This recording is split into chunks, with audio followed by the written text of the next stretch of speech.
This is just a quick morning thought. I was on a panel yesterday on Art of Ibmore's stream. Check him out. And we were talking about the coronavirus and its impact. And we're going through how it would affect the economy and where the virus may have started or whether it's man-made or naturally occurring, even whether it was a hoax or a conspiracy or something that was intended to scare the masses for some nefarious reason. While all those things are possible, I'm a Gnostic. I believe anything is possible under the right circumstance. But as a Gnostic, I also deal in probability.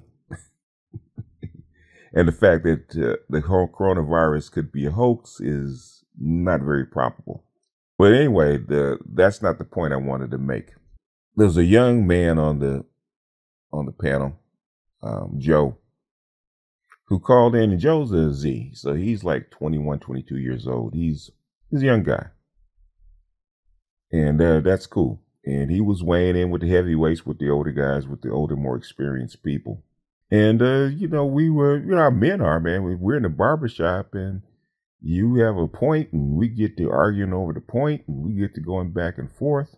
And it wasn't like we were being nasty to Joe. Well, we were correcting him. We were actually grilling him on stuff that he believed in and stuff that he was throwing out. We were actually questioning his logic and his rhetoric and stuff like that. So, and to the female ear, it seems harsh, but that's what older men do to younger men, especially older men that are a little wiser. We take them through the ringer, we sometimes you got to take a little foot to ass, and so he can sharpen his logic, sharpen his rhetoric and know what he's talking about and actually go back and research and do his homework before he jumps into the fray like that. Otherwise, you have to take your lickings like a grown ass man, right?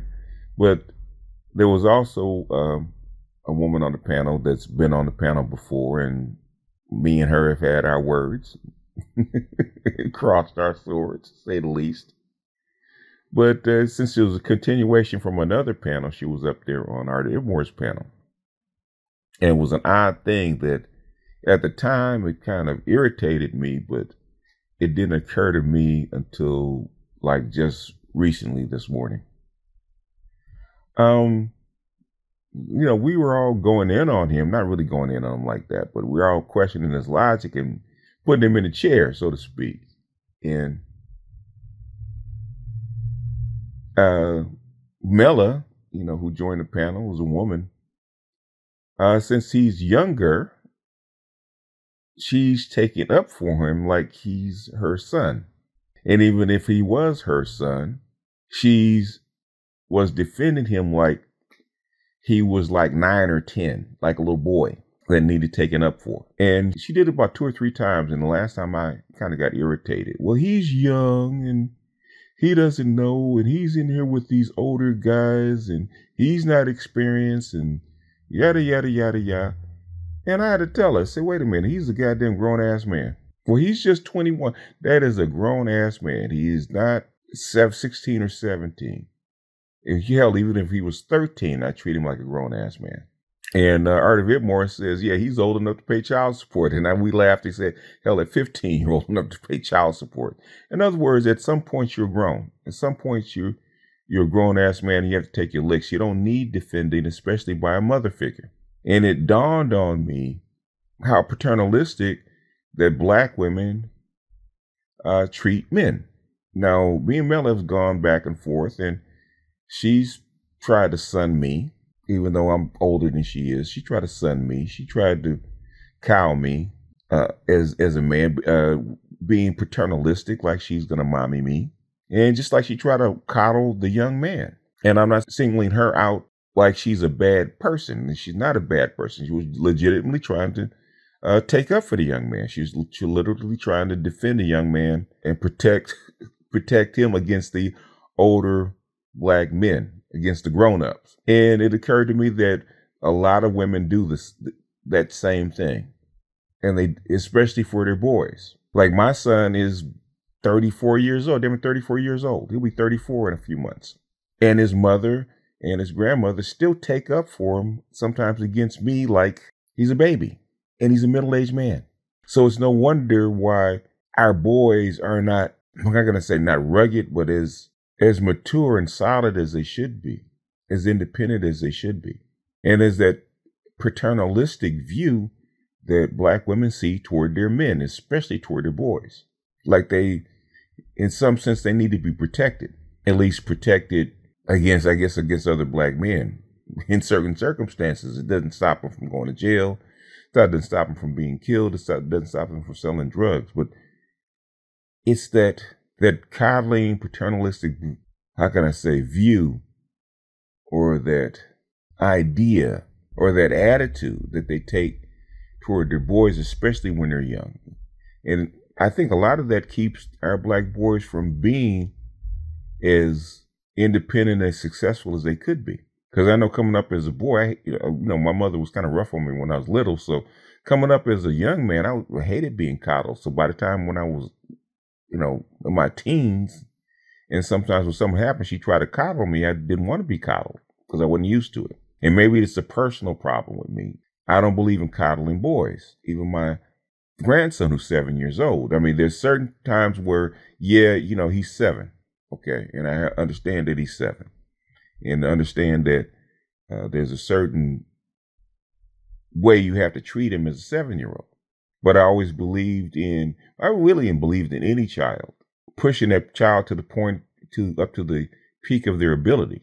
And sometimes I have to get a little rough with my grandson, and not physically, but mentally rough with my grandson to make him and push him to actually rise up to the level of his abilities that I know that he has, and push him to use his talents to the level that he's supposed to. And sometimes he gets mad and he gets pissed off, and then the next week he finds out he has a new ability that he didn't think that he had, or a new level of ability that he didn't think he had. Then he goes off and shows off, like when I think it was Christmas, he read to the family. Now, all those hours that forced him to read, used to make him read his instructions, read the cereal box, read books, some newspapers. My mother used to still read the Bible with him.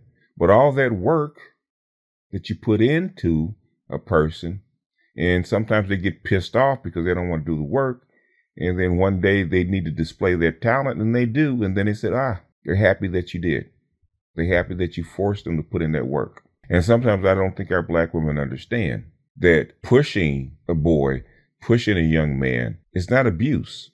Sometimes it can sound like abuse. It sounds like we're attacking them because I guess they look at themselves and how they want to be treated as females, and they see us doing it to a young male, and they think that's abuse. And it's not. We're actually pushing him and pulling them up to our level. We're making him a better person. And sometimes that can be jokingly, sometimes that can be lovingly, sometimes that can be gentle, sometimes it can be like a pop upside the head, or a swift kick in the ass, or a punch in the shoulder, which is all perfectly acceptable in the masculine realm.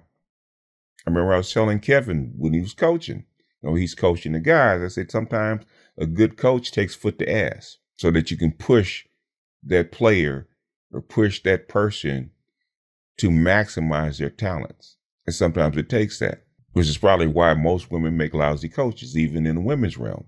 Most women make lousy coaches because they want to coddle instead of push. And our women have it particularly bad, especially when it comes to their boys. And it's no slight on Mela. She's not doing anything that most black women don't do. I just thought it was odd that what she did is so typical of what I see with our boys and with our young men. And it still grinds my teeth, but I don't take offense to the person doing it because I know that it's just programming. And she wasn't trying to do it maliciously toward me or anybody else on the panel. It was just her instinct, her training kicked in, and she blindly just did it without understanding what we were trying to do, what the situation was, or why I stopped her and told her that he didn't need defending. Well, anyway, that's just a thought. You guys probably have heard my voice enough today, so I'm going to cut this one off and I just wanted to drop this real quick. But this is BGS out, and I'll see you guys on the next one.